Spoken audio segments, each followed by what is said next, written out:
Om Sai Ram. With the blessings of Shri Sai Baba, let us now start with Chapter 2.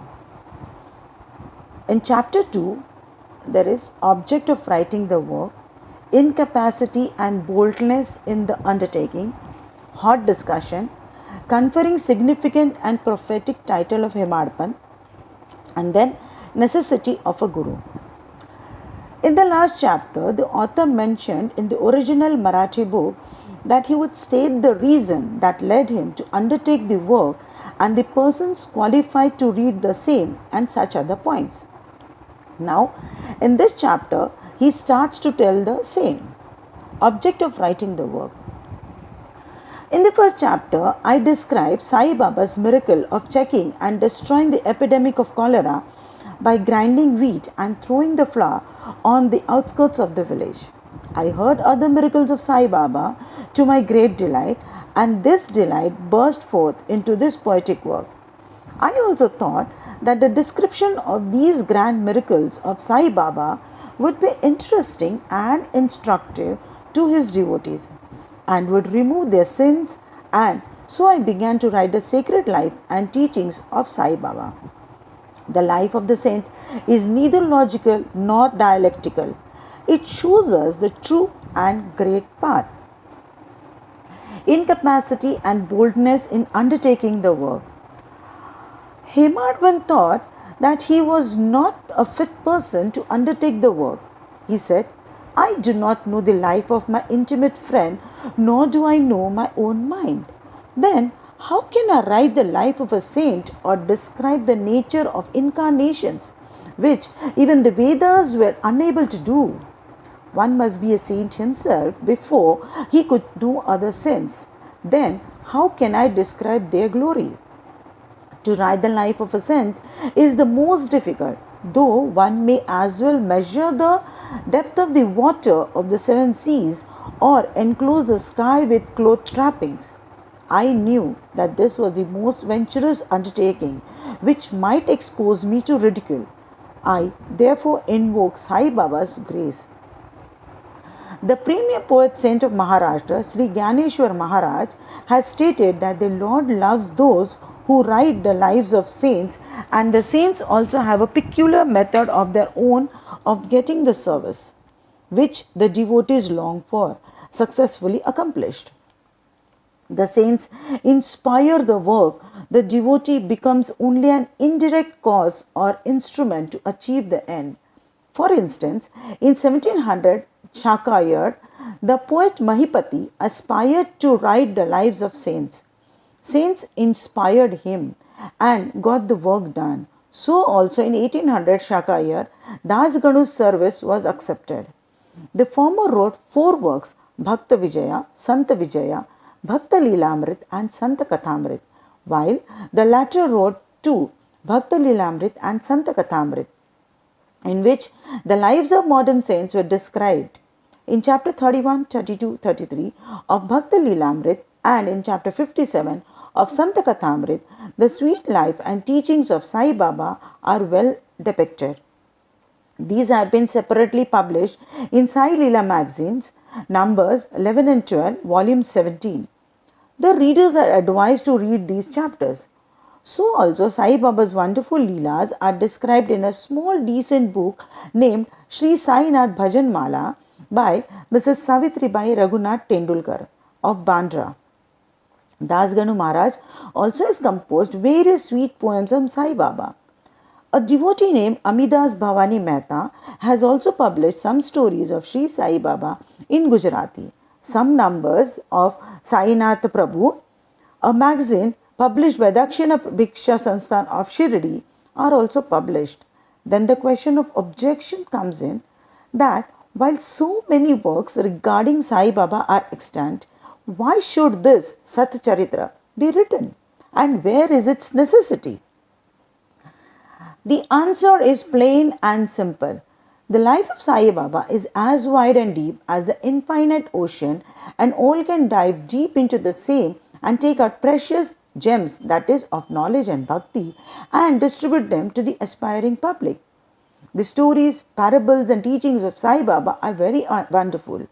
They will give peace and happiness to the people who are afflicted with sorrows and heavily loaded with miseries of this worldly existence, and also best of knowledge and wisdom, both in the worldly and in spiritual domains.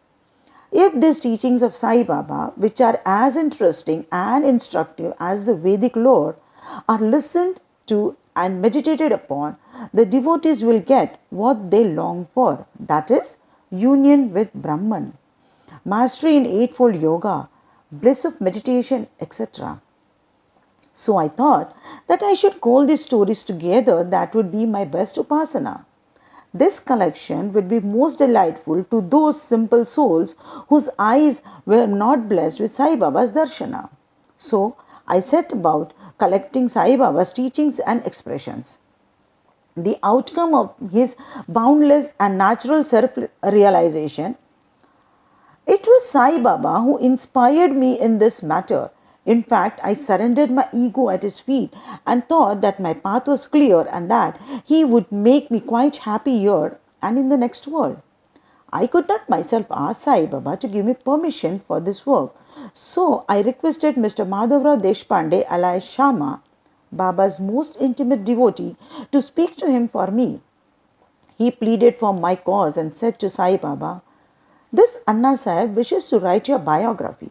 Don't say that you are a poor begging fakir and there is no necessity to write it.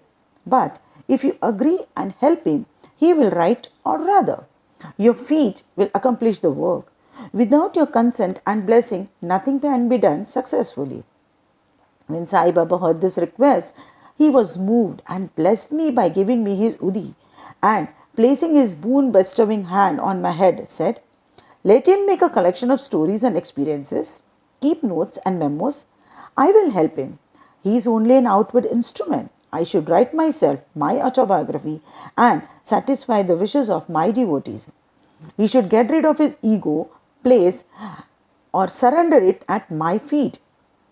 He who acts like this in this life, him I help the most. What of my life stories? I serve him in his house in all possible ways. When his ego is completely annihilated and there is left no trace of it, I myself shall enter into him and shall myself write my own life. Hearing my stories and teachings will create faith in devotees' heart, and they will easily get self-realization and bliss. Let there be no insistence on establishing one's own view, no attempt to refute others' opinions, no discussions of pros and cons of any subject. The word discussion put me in mind of my promise to explain the story of my getting the title of Hemadpanth, and now I begin to relate the same.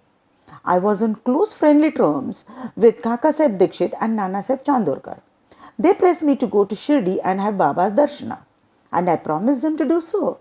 But something in the interval turned up which prevented me from going to Shirdi.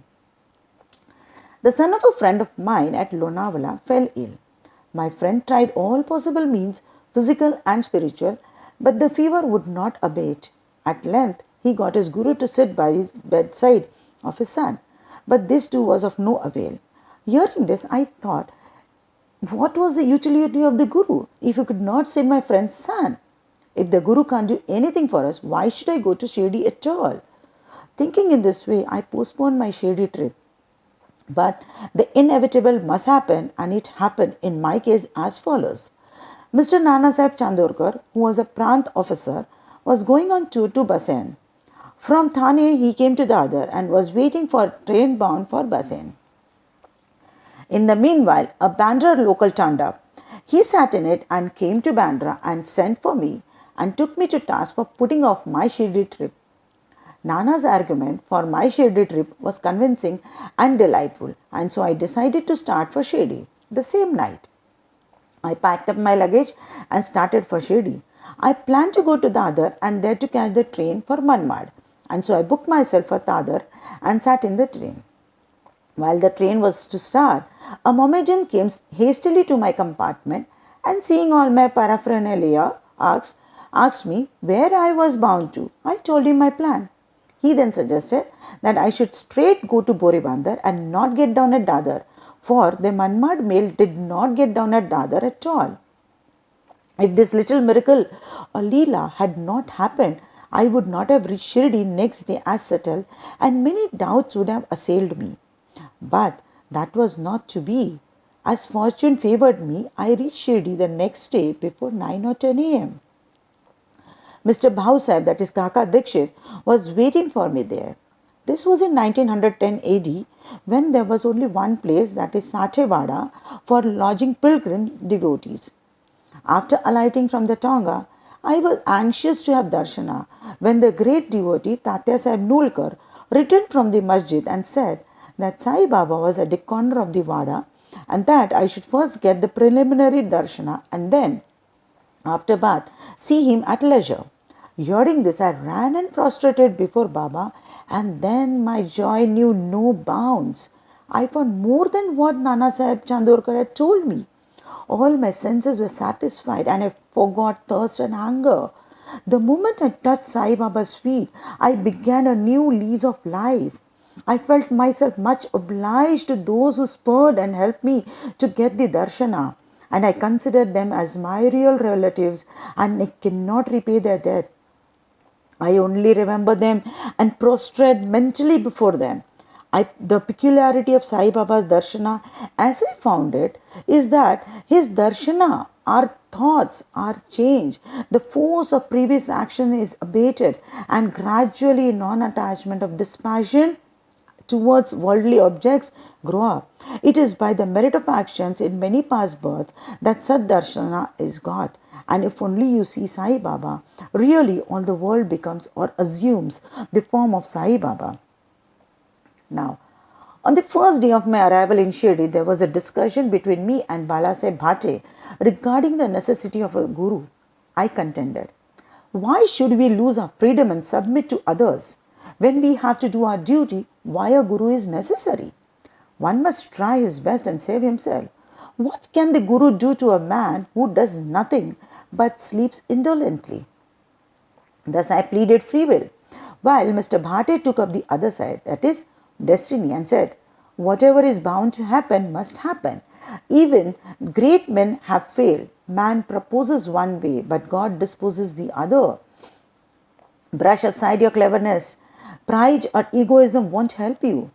This discussion, with all its pros and cons, went on for an hour or so, and as usual, no decision was arrived at.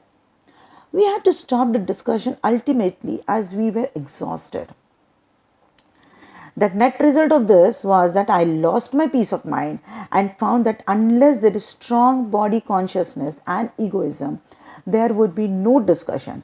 In other words, it is egoism which breeds discussion. Then, when we went to the masjid with others, Baba asked Kaka Sahib Dikshit the following. What was going on in the Satewada? What was the discussion about? And staring at me, Baba further added, what did this Hemadpanth say? Hearing these words, I was much surprised. The masjid was at a considerable distance from Satewada, where I was staying and where the discussion was going on. How could Baba know a discussion unless he be omniscient and inner ruler of us all? I began to think why Sai Baba should call me by the name Hemadpanth. This word is a corrupt form of Hemadripanth. This Hemadripanth was a well-known minister of the kings Mahadev and Ramadev of Devagiri of the Yadav dynasty. He was very learned, good-natured, and the author of good works such as Chaturvarga Chintamani and Rajaprashasti. He invented and started new methods of accounts and was the originator of the Modi, that is the Marathi shorthand script. But I was quite the opposite, an ignoramus and of dull, mediocre intelligence. So I could not understand why the name or title was conferred upon me. But thinking seriously upon it, I thought that the title was a dart to destroy my ego so that I should always remain meek and humble. It was also a compliment paid to me for the cleverness in the discussion. Looking to the future history, we think that Baba's words, that is calling Mr. Dabholkar by the name of Hemadpanth, was significant and prophetic, as we find that he looked after the management of Sai Sansthan very intelligently, kept nicely all the counts, and was also the author of such a good work, Sai Satcharitra, which deals with such important and spiritual subjects such as jnana, bhakti and dispassion, self-surrender and self-realization. Hemadpanth left no note, no memo about what Baba said regarding the subject about the necessity of a guru. But Kaka Sahib Dikshit had published his notes regarding this matter. Next day after Hemadpanth's meeting with Sai Baba, Kaka Sahib went to Baba and asked whether he should leave Shirdi. Baba said yes. Then someone asked, Baba, where to go? Baba said, higher. Then the man said, how is the way? Baba said, there are many ways leading there. There is one way also from here, that is from Shirdi. The way is difficult. There are tigers and wolves in the jungle on the way. I, that is Kaka Sahib, asked, but Baba, what we take a guide with us? Baba answered, then there is no difficulty. The guide will take you straight to your destination, avoiding wolves, tigers and ditches, etc. on the way.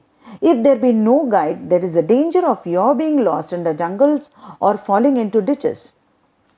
Mr. Dabholkar was present on this occasion, and he thought this was the answer Baba gave to the question whether Guru was necessary. White Sai Leela Volume 1, number 5, page 47.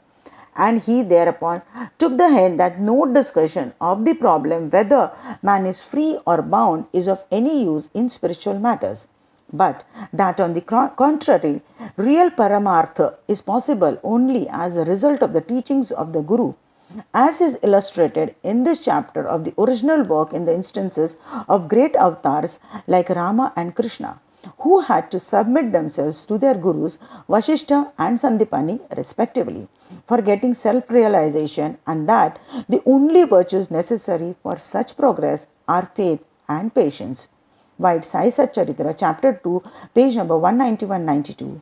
Bow to Shri Sai, peace to we all. Om Sai Ram. Viewers, before that, please do not forget to like, subscribe and comment to this channel. Om Sai Ram.